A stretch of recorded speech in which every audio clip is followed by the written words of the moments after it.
Hello and welcome to today's video. We're going to be looking at this year's project and we're going to be needing some really basic supplies for this session. You're going to need a pencil and a pen. Go for something that's got a needle point to it so it's nice and fine. You are going to need some coloured paper or card, a hole punch for your preferred binding system, and a right angle ruler or T-square so that we can keep things nice and square.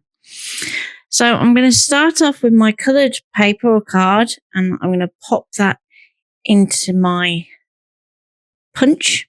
I'm putting it at the A5 mark because we're using the short edge of the A4 paper. And I'm just going to punch that so that straight away we have a guide to where the holes are going to punch.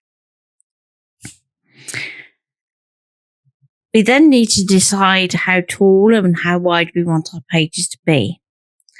So I'm going to start off using really basic photo sizes like 6x4, 4x4, 8x6, and then we can go from there.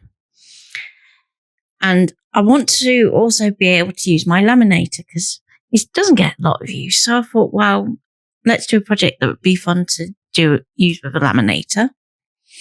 So we need to add on a little bit extra to our photographs so that we have room for a binding edge. Now, I would allow about 1/4 inch for this so that you've got a good, strong binding around the surface. And then I'm going to take that figure and I'm going to try and work it so that I have my holes nice and centrally positioned. Now, if we do this just straight off that bottom loop, what you're going to find is you're actually a bit too close to that first loop. So potentially you could damage your binding. So if we move up the other side of that first hole, we can get those holes centered. And yes, it does mean that we're using fewer rings. So there isn't going to be as much binding there. But at the same point, what is there is going to be stronger because of that extra depth of tab. So this first page layout that I'm doing, I'm basing on a 6x4 landscape because most of my photographs are taken in landscape because that's what I like to shoot.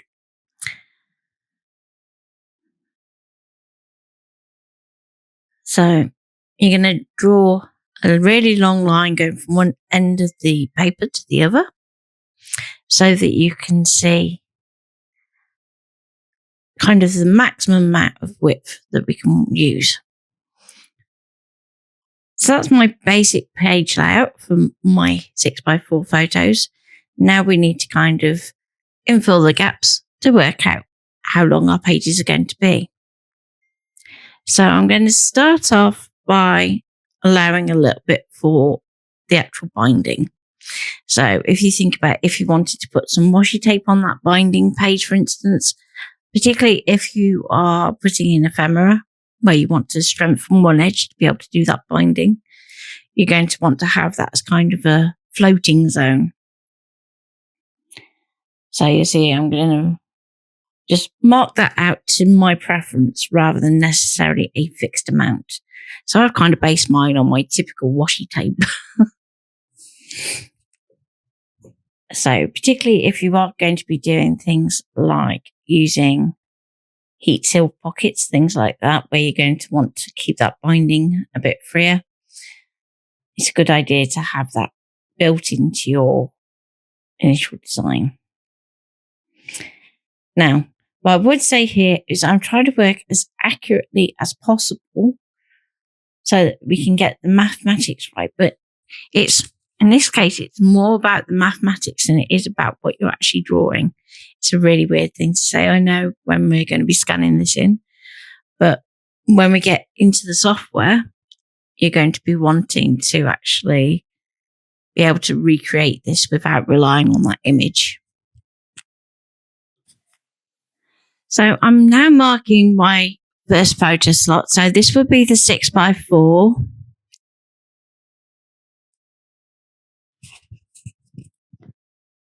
And then we're going to mark another space at 4 inches for a 4x4 photo. Now, if you're just mounting your photos directly onto your card base, that is absolutely fine to do it like that. However, I'm going to also allow in the tolerance to be able to use my laminator. So I'm going to draw the line at 6 inches.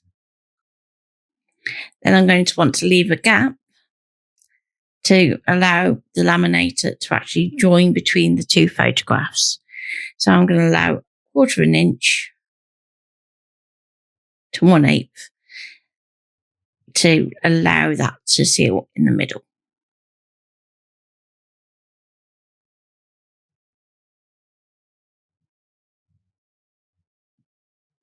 And then draw a line. And then you're going to remeasure that 4 inches from that point to then make your 4x4 slot for your photo.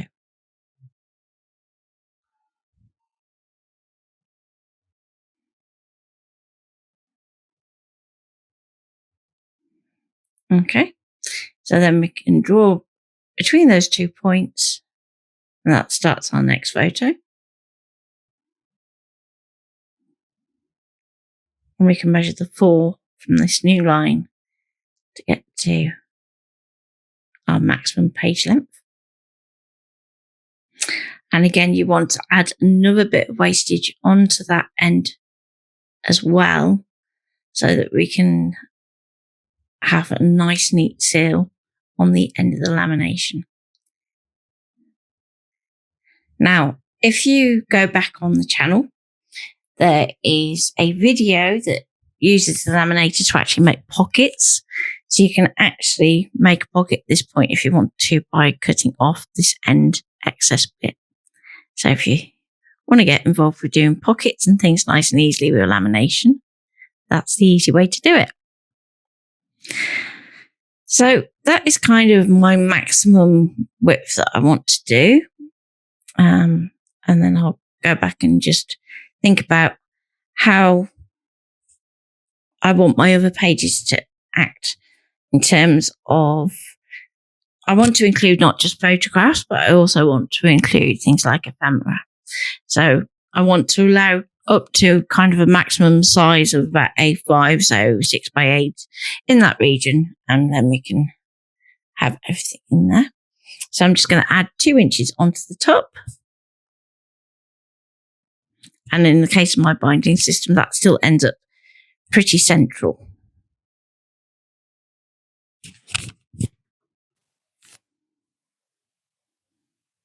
And again, you're going to want to draw that line across and also take it down and extend that margin line as well.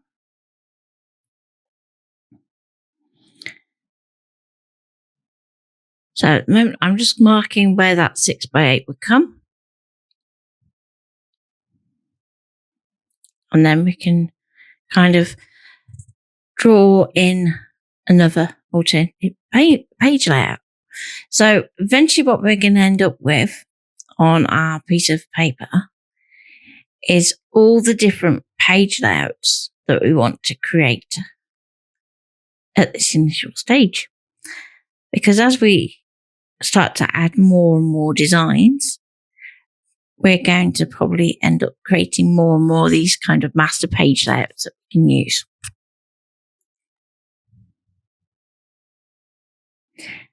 So that is now the 6x8. Like I said, just extend that margin line. Try when you're using your ruler to make sure that it's always up against the card rather than catching on the edge of a piece of furniture or your desk, so that we make sure that we're getting that nice and straight.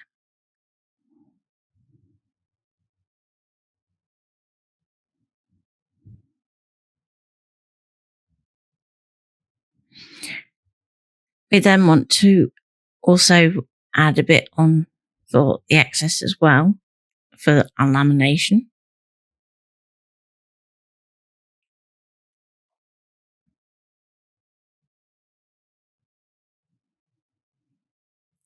And then once we've kind of got that done, then we can look at other layouts that we could do, such as doing a little border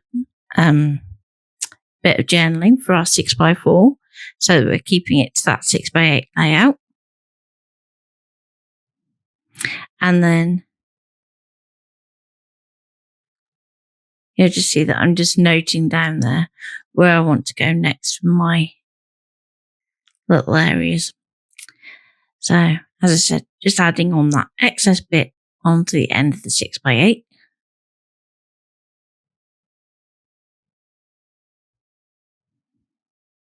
It all does make sense somewhere in my head. It may seem like I'm doing things a bit weird way round. It all makes sense in my head. Okay.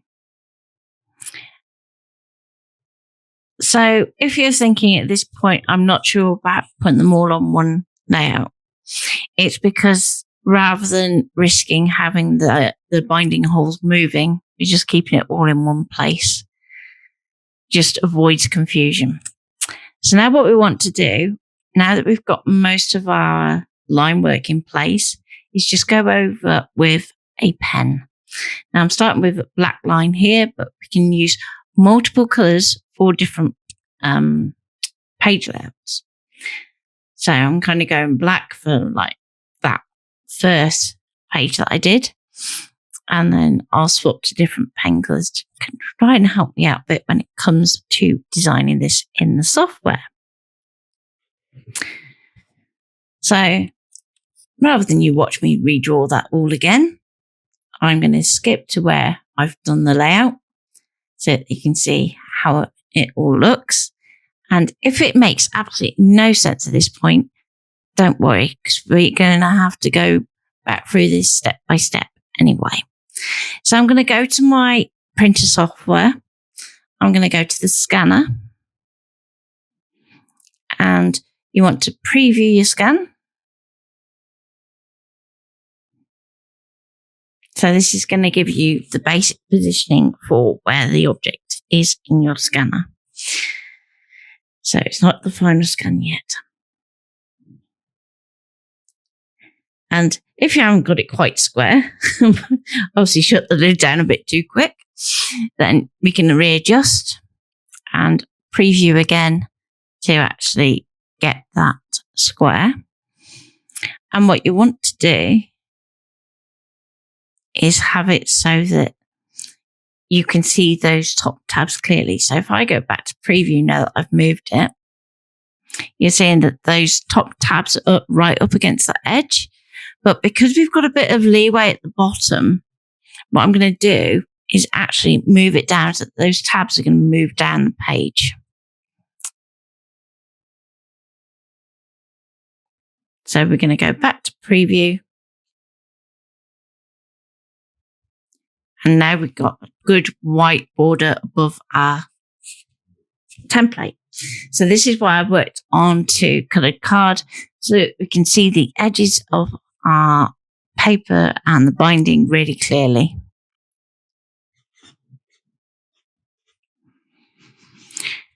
Now, if your software has different setups for different types of images, then you want to go for photo for this one because we want to try and keep it as detailed as possible. And then you're going to want to use scan to get that finished scan image.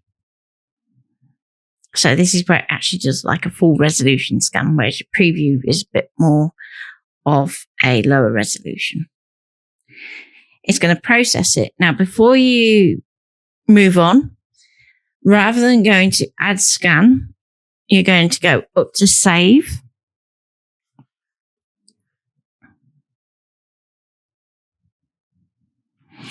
And we're going to give it a file name. Now, if your software offers a smart file name, you can turn that off and you can just put in whatever it is you want to call it. So I just call it album draft layout because it's not finished.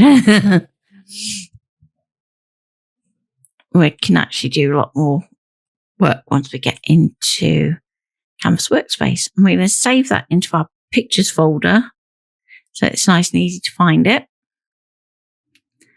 And go save. And once it tells you that it's been saved, you can just go out the software and into CanvasWorkspace. So now what we can do is we can import that scan. Now we don't want to image trace from it directly, so we can go to File, Import from your computer, go to the Pictures folder and get the image and add that to our mat. Like so. Now, if your template is longer than it is wide, you may be better off leaving it as it comes in. So it's in that portrait. But because my project, I'm thinking, is binding on the left, I've rotated it. So if we rotate it using the top handle and press Shift, it's going to lock it so that we know that it's as straight as it can be.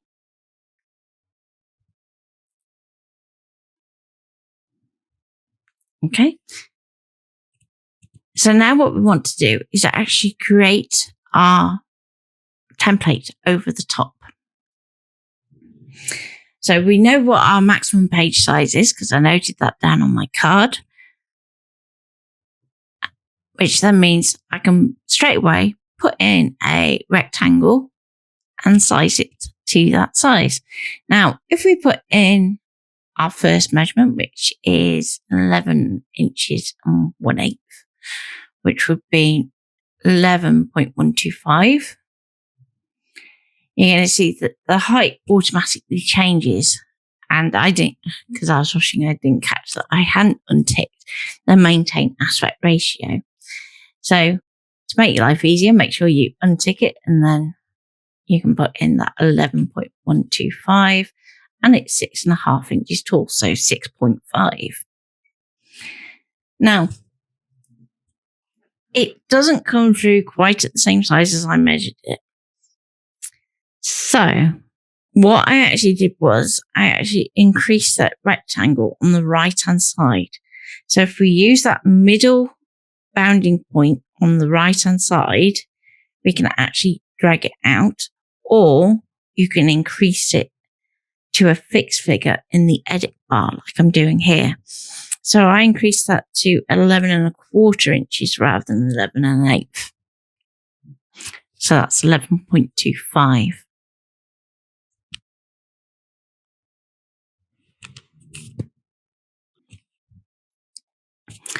Okay, so now we have our basic page shape.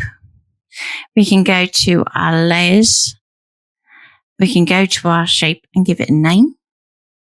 So in this case, I'm giving it the name of base layout max size.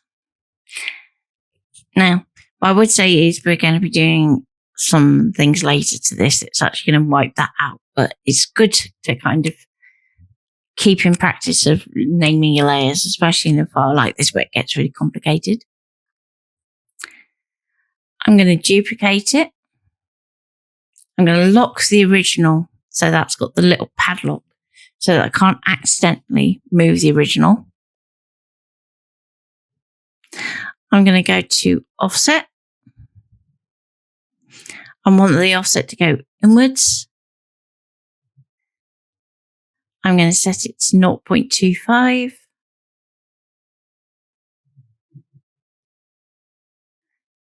And I'm going to delete the original line because we've done that duplicate. And go OK. So now we have a line that is perfectly matching that outside page size. So even though I can see that my drawing was a little bit off, I'm going to ignore my drawing because what I've done with that offset is correct. Now that left-hand edge, I'm going to move into roughly where the margin is. But I can also check in that edit bar to see how big that panel is as to whether that's going to suit me. Now we're going to give that a name. So clear margins. So we know anything we create within that space is going to be safe because we've got that outer page size. We're going to group that together and we're going to call that our base layout. And we can lock it. So it's then setting in stone that first page out is done. And then we can start onto our next one. So I'm going to add my rectangle in, roughly size it where it needs to go. And then it's going to make it easier when it comes to just editing that size. So we're going to edit, scroll up. The width is correct, but the height is slightly off. So just correct that to 4.5.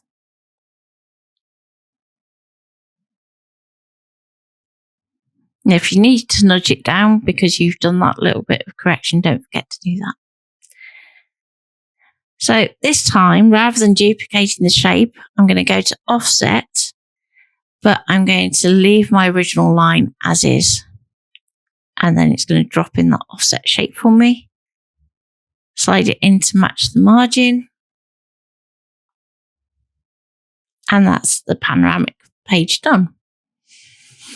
So we can group those two using Shift and click to select both layers and Command or Control and G to group.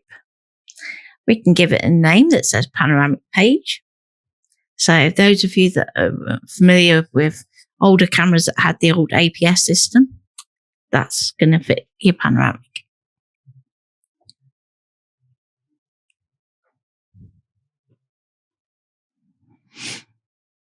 Okay, so now that we've done our panoramic page, you can either duplicate that to do your 6 and your 4 photographs like we did in that first page layout, or you can do it all from scratch. Now, for speed, personally, duplicate it, drag it up to the same level, and then we can edit it from there. So we can give that a new name that says 6x4 and 4x4.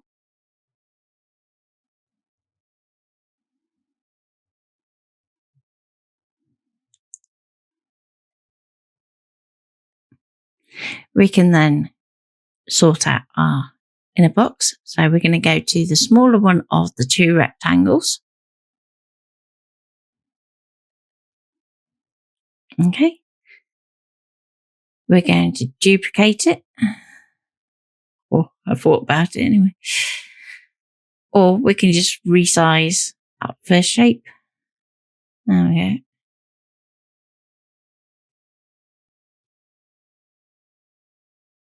And then drag another shape. So it's up to you whether you do that with copy and paste or duplicate. Either way will work.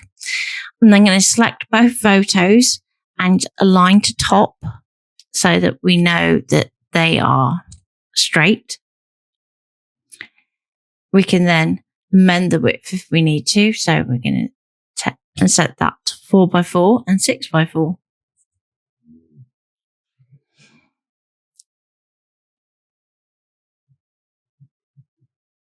And again, it doesn't matter if it's very slightly off where you've drawn it. The important thing is that the software has it right.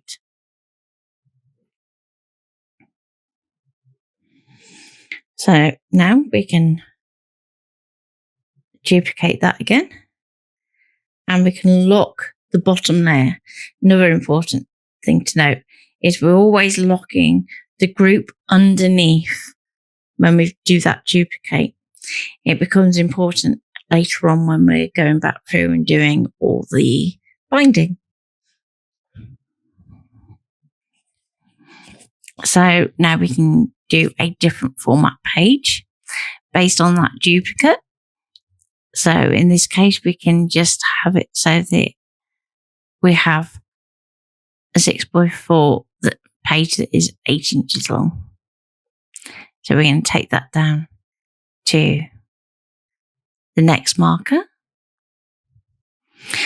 but you want to have it so that that number makes sense.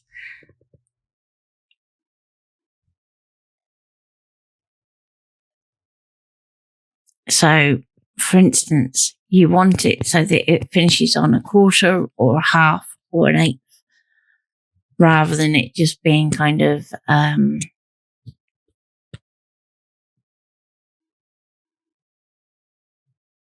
what's the word I'm looking for? Random. Bit like my brain at the moment. So I'm going to resize that border so that we have like a little bit of a journaling area that's going to take us up to that 8-inch page edge. And again, I'm adjusting those pages so that they have kind of a figure that makes sense.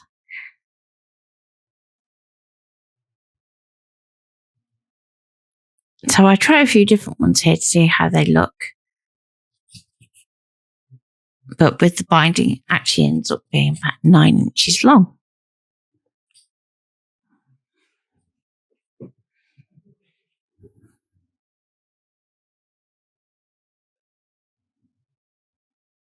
Now you're going to notice that things start to shift. That's because rather than having the rectangle selected, that was the group. So don't be afraid to readjust and move things back. It's one of the issues that you have when you're working with groups is if you have a container shape like that does go to sit around the edges of your bounding box, it can be a bit tricky sometimes to navigate between the two without using the layers panel. So if you see in the layers panel, you can flick between them quite easily. But when you're just using that mouse to click, it's going to assume you want the group. Rightly or wrongly.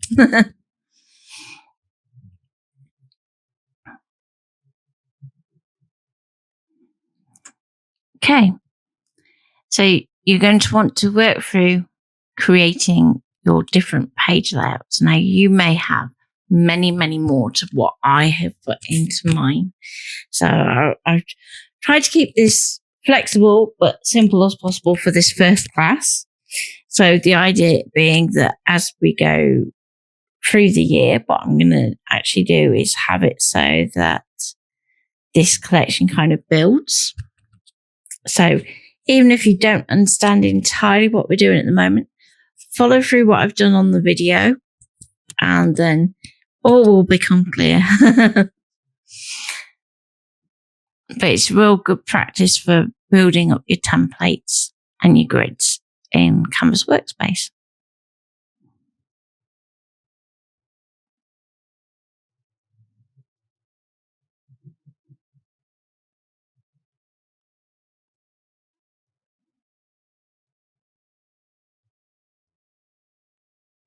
So here you can see that I'm finally putting in that 6x8 rectangle. So this is where we're going to be putting in our A5 ephemera, our larger photographs. So if I take something that I think deserves a larger print, because I'm hoping to do a lot more photography this year, then I can put that in there. So basically, to give you an idea of where my inspiration came from for this project is I love pocket page albums, but they're really hard to get hold of supplies for now. So I'm kind of making do with what I've got, but also avoiding using things like the fuse system where you have the heated wheel that actually joins your pockets together. For those of you that don't know, I had a bit of a horrible accident with one before Christmas. So, yeah, it hit the bin.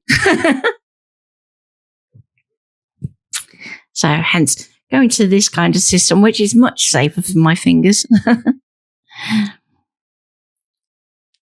So on this final layout, we've basically done an extended version of our 6x4 with the little border journaling, so that we end up with a 6x6 and border shape that we can use for putting in text, Or if we have nice pattern paper, for instance, that could work out really nice too.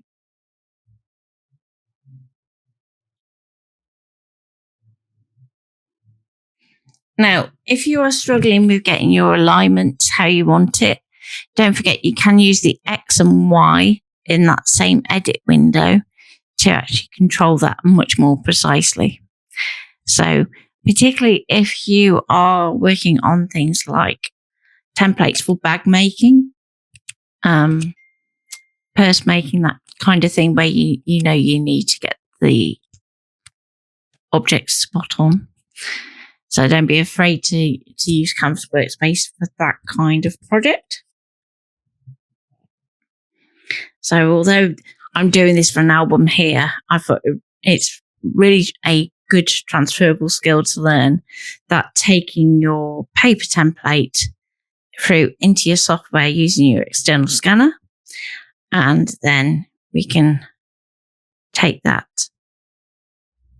and run, basically. So with our base image, what I would recommend is when you're finished, hiding it away. So don't delete it, just hide it. So long as it's hidden, it won't attempt to send it to your machine. So I'm going to zoom in now, and I wanted to talk a little bit about nodes. So we're going to use the path tool, which is the one with 2 lines and a node at either end. We're going to click at each time the path changes direction. So I'm not worried about curve paths at this point at all. I'm not even that worried about whether my nodes are that accurately positioned. But what I am doing is pressing and holding shift to keep them kind of square. So when you're holding shift, you can only go straight horizontally, straight upwards, or straight on a diagonal. So then we can move our points accordingly.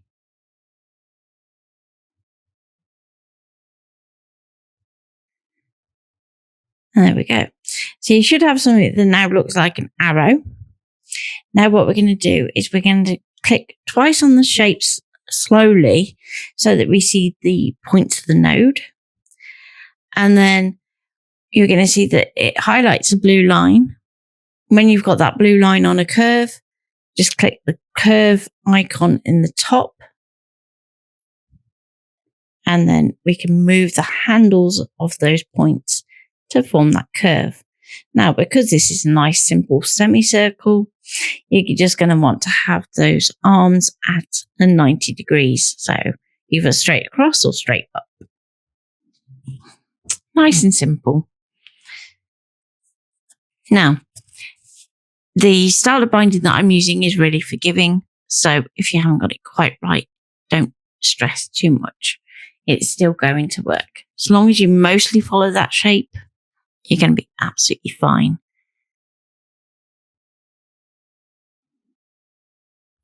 Now, what I would recommend at this point is actually turning the shape so that instead of having the outline active, we're going to fill it with a colour. So we'll go for a nice bright yellow, something that's going to contrast to your coloured paper. And I'm going to set the opacity on the line to nothing. So it's going to totally hide that outline. Now at this point, it may look, because of how it's zoomed out, that it looks really difficult to see. But when you've actually got it on your screen in front of you, you're going to find it much easier. Now what I'm going to do is I'm pressing and holding Alt, clicking the shape and dragging that shape down.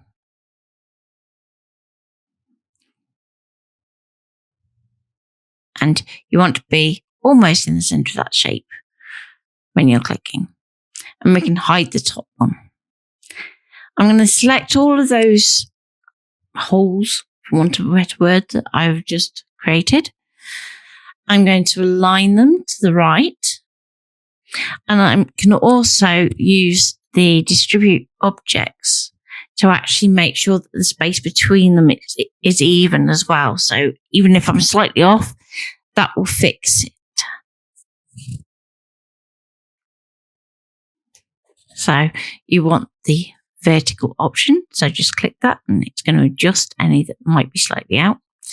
Now at this point, if you can see that there is something that isn't quite lining up, go to the shape that you've added in CanvasWorkspace and not the image.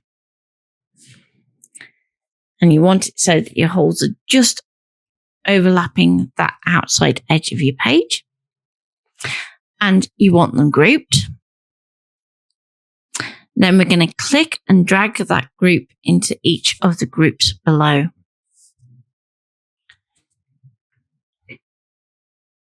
Now, it doesn't matter which order you do this in, but you want to start off with whichever group is unlocked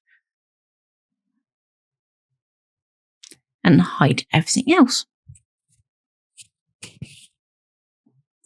We're going to expand that group so that you can see the drop down so that you can see the shapes. We're going to take that group and we're going to take it down inside that group, like so.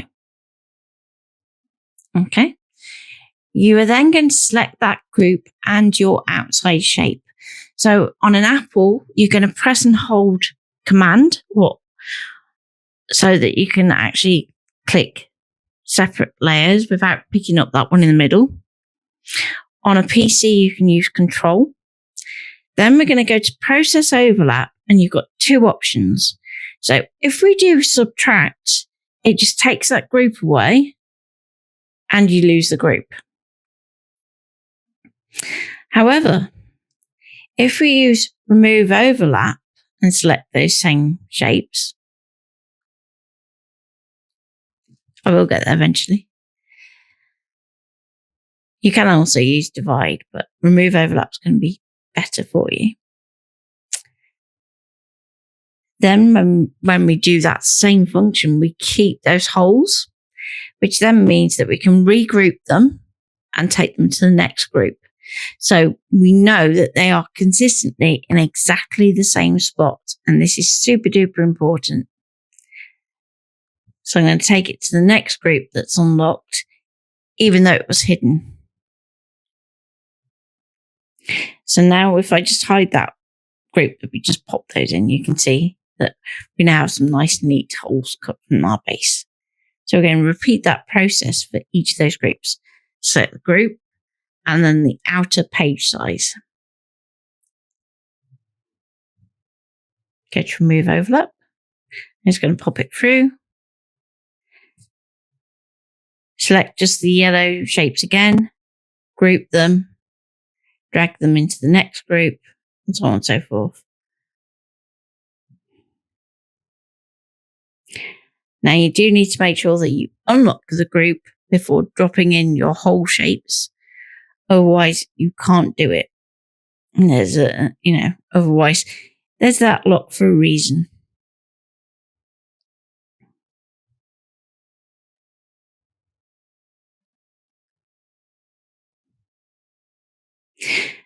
The other thing to note is when I'm selecting, make sure you select the group and don't accidentally select just one hole.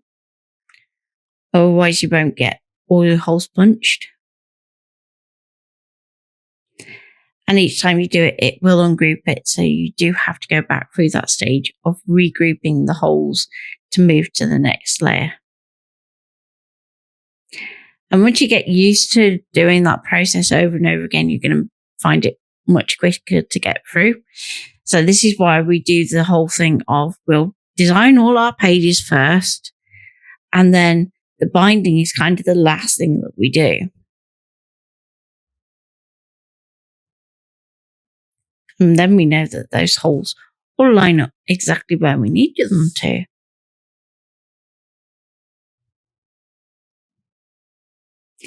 Now, if you decide once you've done all of the binding that you want to spread out those pages, you can do. It's just for this initial stage, you really want to make sure that you keep all those pages overlapping.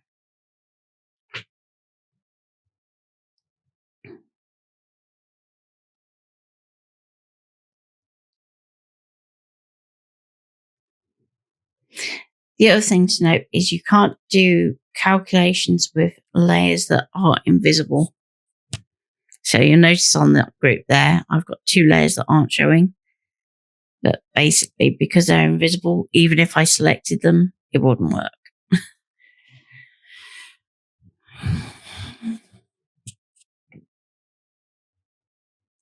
So we're nearly there.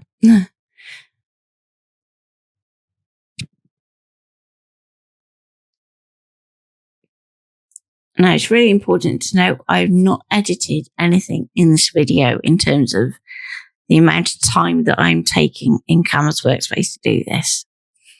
So I wanted you to see that actually it's worth taking the time and just seeing how things happen and occur in real time so that you're not missing steps out.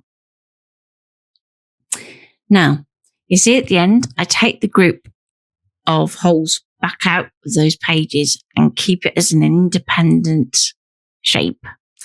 The reason for that being, if I want to design additional pages at a later point, then you want to have those there ready to go so that we can actually punch those back through new layouts that we do.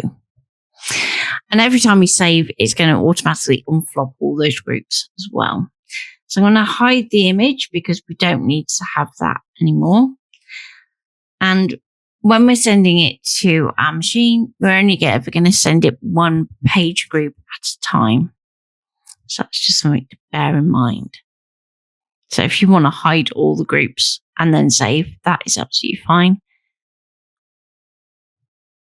And then you can just reveal the one that you want to work with the next time you come to open it.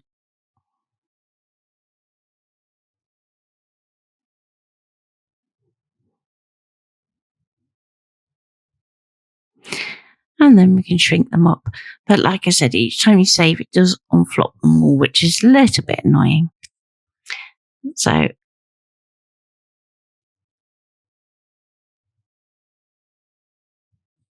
there's one page that I missed. So we can just drop it down to that group and very quickly just do that. And remove overlap. And job done. And take that group back out.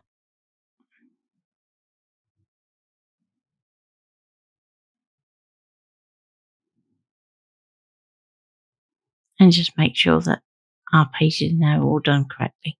There we go. Sometimes if it hadn't quite aligned properly, that could be why it hadn't quite gone through.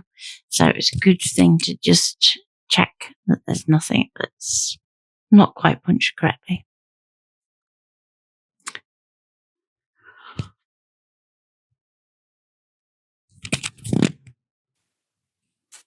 Okay.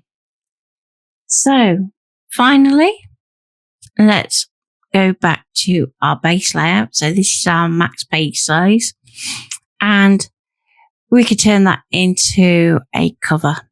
So we're going to need to have our max page size as our cover, as well as potentially pages within the document or within the journal or planner, whatever you want to use this for.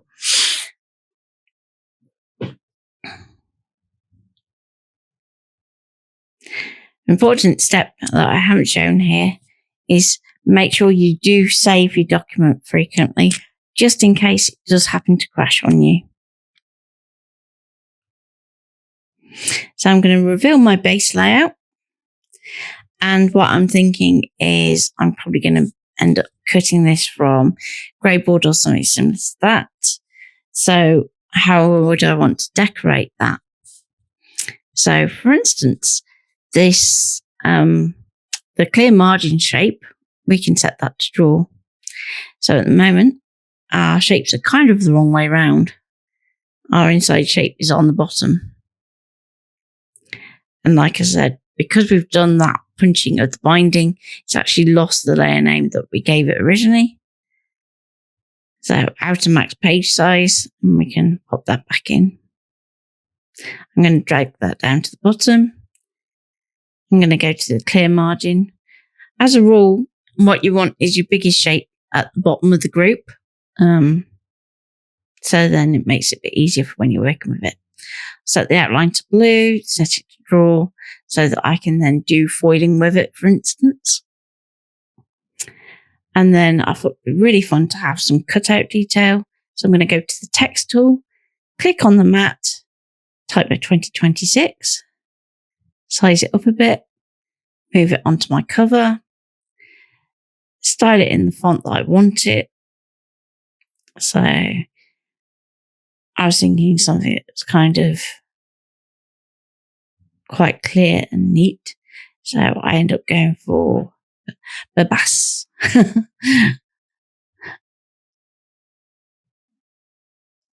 And then we can scale that up.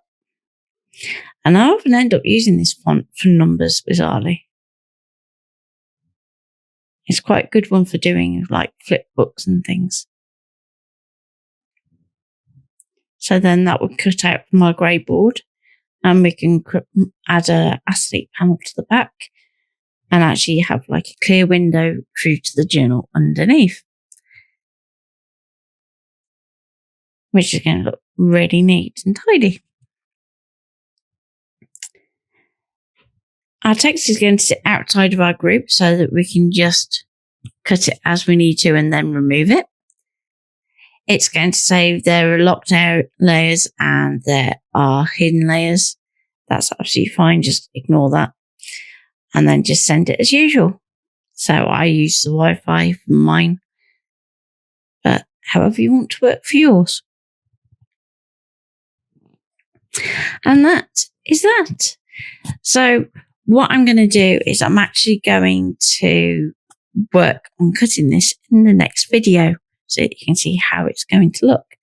Thank you for joining me, and I look forward to seeing you again soon.